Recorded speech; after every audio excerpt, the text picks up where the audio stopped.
करेंगे। First of all आपको करना है क्या कि आपको साउदर्न मोस्ट और नॉर्दर्न मोस्ट जो लैटिट्यूड है और ईस्टर्न मोस्ट और वेस्टर्न मोस्ट जो लॉन्गिट्यूड है इसको आपको मार्क करना है। तो वो मैं आपको मैप में बताने वाली हूँ कैसे। ये आपका मैप हो गया, ये आपका नॉर्थ का पार्ट है, ये आपका साउथ का पार्ट है, ये आपका वेस्ट का पार्ट है, ये आपका ईस्ट का पार्ट है। तो हम लोग लॉन्गिट्यूड और लैटिट्यूड किस तरह से नापते हैं पहले हम लोग उसके ऊपर बात करते हैं।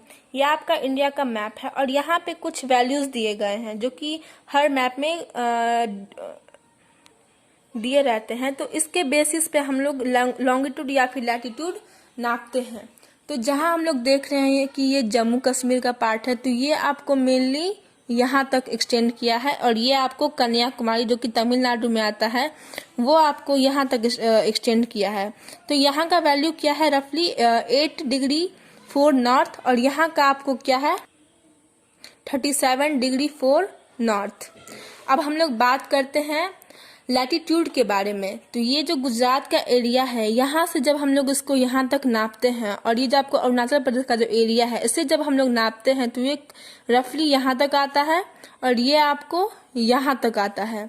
तो यहाँ का जो वैल्यू 68 डिग्री 7 ईस्ट है और यहाँ का जो वैल्यू है वो आपको 97 डिग्री 25 ईस्ट है। अब हम लोग आगे बढ़ते हैं। जो इंडिया का जो मेन लैंड है वो आपको कश्मीर से लेकर के कन्याकुमारी तक एग्जिस्ट किया है और north east east to west में आपको अरुणाचल प्रदेश से लेकर के गुजरात तक ये एक्सटेंड किया है। उसके बाद आगे है कि इंडिया का जो टेरिटोरियल लिमिट है वो further extend toward the sea up to 12 neutral miles from the coast. तो टेरिटोरियल लिमिट का मतलब क्या हो कि इंडिया के आसपास कोस्टल एरिया में जितना भी सी है जहां तक हम लोग का एक तरह से अधिकार बोल सकते हैं, अधिकार है, वो आपको 12 न्यूट्रल माइल्स है। तो 1 न्यूट्रल माइल्स का जो वैल्यू होता है आपको 1.8 किलोमीटर होता है। वो आपको नीचे इस बॉक्स में बताया गया है और कुछ अलग चीजों की भी वैल्यू आपको बता चुके हैं। आगे हम लोग बात करते हैं कि साउदर्न बाउंड्री जो है वो आपको जो बे ऑफ बंगाल में एक्सटेंड है वो आप उसका जो लैटिट्यूड है 6 डिग्री 45 नॉर्थ है। उसके बाद जो बे ऑफ बंगाल का जो सबसे आखिरी जो आइलैंड है वो आपको अंडमान और निकोबार आइलैंड है, तो वहां तक ये आपको एक्सटेंड किया गया है। अब हम लोग आगे बात करते हैं कि लॉन्गिट्यूडनल और लैटिट्यूडनल एक्सटेंट क्या है इंडिया का।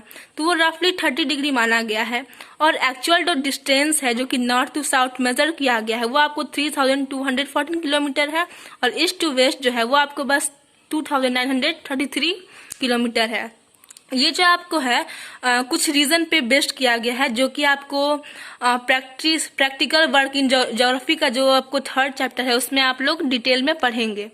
आगे हम लोग बढ़ते हैं कि जो this difference is based on the fact that distance between two longitude decrease toward the pole whereas the distance between two latitude remain the same everywhere। तो इसका मतलब क्या हुआ ये आपको मैं मैप्स के थ्रू समझाने की कोशिश करूँगी। ये आपको वर्ल्ड मैप है, जबकि आप इस वर्ल्ड मैप में देख ये जो लाइन है आपका ये आपका लैटिट्यूड है और ये जो आपका है ये लॉन्गिट्यूड है। तो ये जो बीच में जो है इसका वैल्यू आपको 360 डिग्री होता है। तो इसका और ये जो आपको लैटिट्यूड है ये क्या होता है एक दूसरे से पैरेलल होता है। तो इसलिए ये बोला गया है कि लैटिट्यूड जो है वो रिमेन सेम क्योंकि वो हमेशा पैरेलल रहता है और लॉन्गिट्यूड जो है वो जब पोल पे आके जो मिलता है पोल पे तो वो क्या करता है डिक्रीज करता है। ये ऐसे आया फिर ये थोड़ा टेढ़ा हो गया फिर ये ऐसे आया। तो इस फैक्ट के थ्रू बताया गया है कि जो लैटिट्यूड है वो हमेशा सेम रहता है और लॉन्गिट्यूड जो है वो बदलते रहता है। आगे यहाँ क्वेश्चन पूछा गया कि find out the distance between two latitudes. तो ये जो डिस्टेंस है वो आपको 29.5 माइल्स है और किलोमीटर में बोले तो 111 किलोमीटर है। तो वैल्यू जो होता है आपको लैटिट्यूड से इससे हम लोग ये समझते हैं कि साउदर्न पार्ट जो आपको जो कंट्री का है वो आपको ट्रॉपिक में लाई करता है और नॉर्थ पार्ट जो है वो आपको सब ट्रॉपिक जोन में लाई करता है। और वो और वहाँ का जो एरिया है वो थोड़ा वार्म होता है, गर्म होता है। ये आपको जो लोकेशन है वो रिस्पॉन्सिबल कैसे होता है, मतलब ये कैसे चेंज होता है, वो हर जगह का अलग अलग क्लाइमेट होता है, सॉइल का टाइप्स होता है, नेचुरल वेजिटेशन होता है।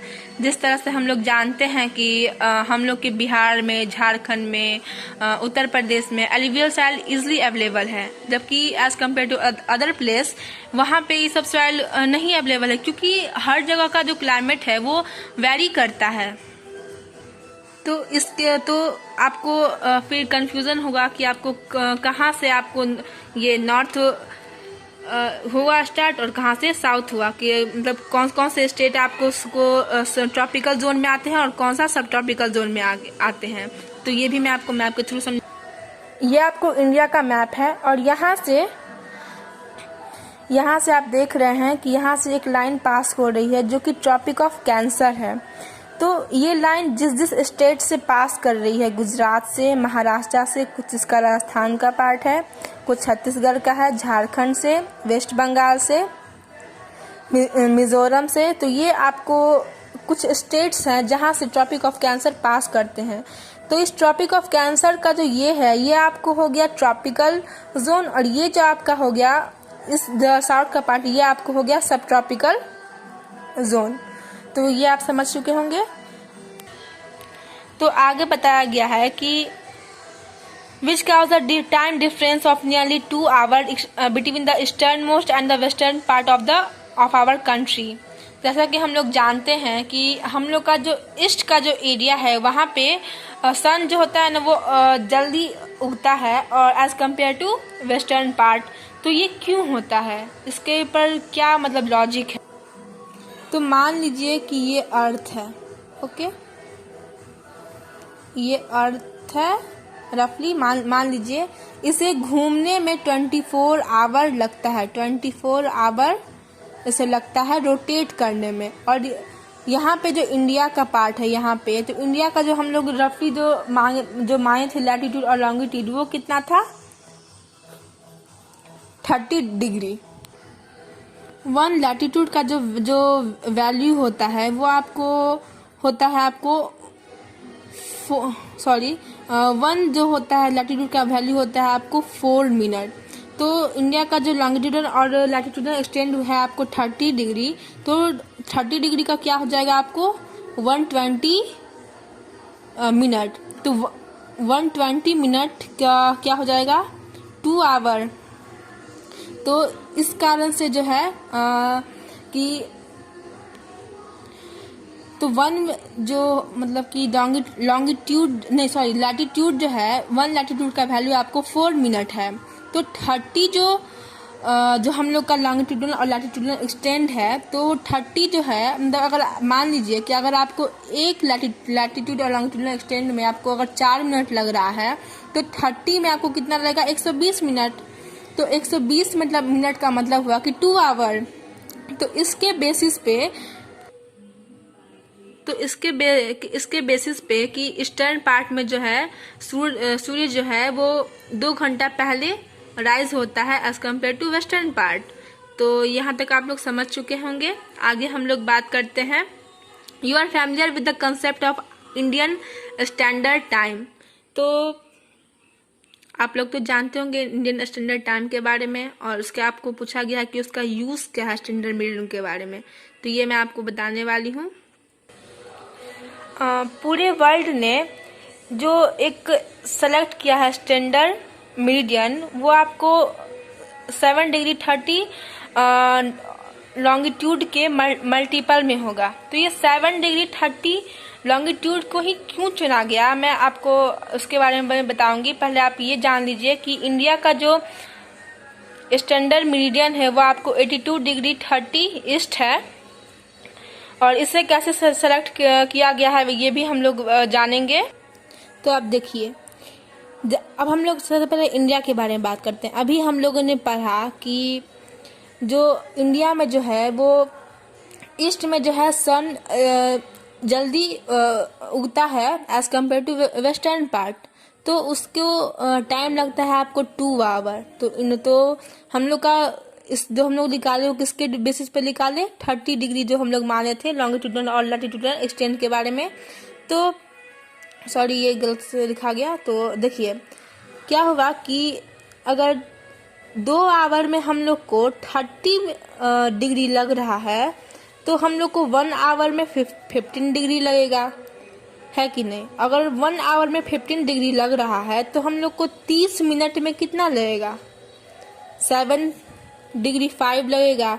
तो इस कारण से जो सबसे छोटा यूनिट अगर मान सकते हैं तो वो मतलब कि मिनट का ही रहेगा, मतलब ये क्या बोलते हैं हाफ एन आवर का रहेगा। तो हाफ एन आवर का जो वैल्यू है वो आपको 7 डिग्री 5 आया। तो इसके मल्टीपल में ही जो है किसी भी कंट्री का स्टैंडर्ड जो मिरर है वो सेलेक्ट किया जाएगा। तो इंडिया को जो है आपको 82 डिग्री 30 ईस्ट है। तो ये आपको वर्ल्ड मैप हो गया। और ये जो लाइन है, जो एक सीधा लाइन आया गया है, ये आपको ग्रीनविच जो होता है वो उससे माना गया है।